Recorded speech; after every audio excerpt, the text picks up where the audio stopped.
So, paano nga ba tayo makapaglagay ng picture or makapag-insert ng picture sa ating resume? So, madali naman guys, punta tayo sa playstore. Then, search natin yung Xodo, Xodo. Nalalabas yung Xodo PDF editor.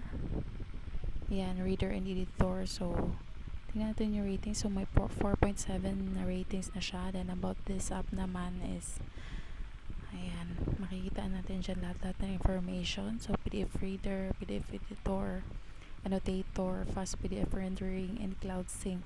So, there's an all-in-one PDF reader and PDF annotator editor. With Xodo, you can read, annotate, sign, share your PDFs, and fill in PDF forms. As you can sync with Google Drive, Dropbox, and OneDrive. So, yan, check nyo lang yan guys, yung highlights niya. So, madami-dami po tayong information na makukuha about this app.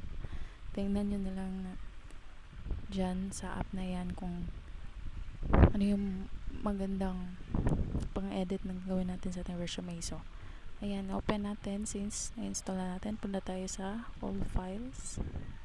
And then next is maghanap tayo ng resume na walang picture.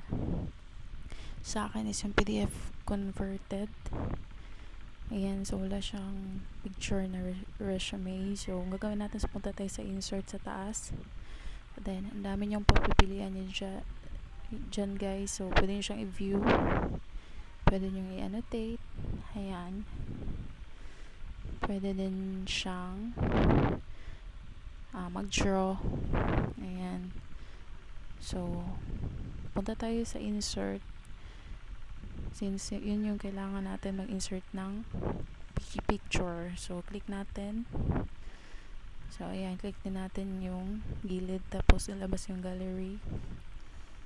Tapos, hanap tayo ng picture na pwede nating ilagay. So, sa akin is, ayan. For example, yan guys. So, kung tingnan nyo, hindi siya magandang picture. Hindi siya, maganda yung hindi malinis. So, i-crop natin. So, ayan, naka-crop natin siya. So, kayo na yung bahala mag-adjust. So, ayan, adjust kayo saan nyo ilagay. So, pagkatapos nyan, isa-save na natin. Ayan. So, i-save natin. I-print natin. So, sa baba may print dyan. Then, click natin yung print na yan. So, check natin yung document with annotations. Tsaka ano pa yung dapat i-check natin. So, ayan, nalabas na. So, ipiprint natin. So, lagay natin yan, my final resume. Ayan.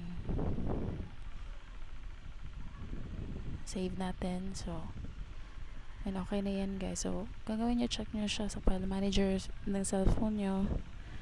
Makikita nyo doon yung resume na ginawa nyo with picture. So, yun na guys. Thank you. Don't forget to like, subscribe, and hit the notification bell.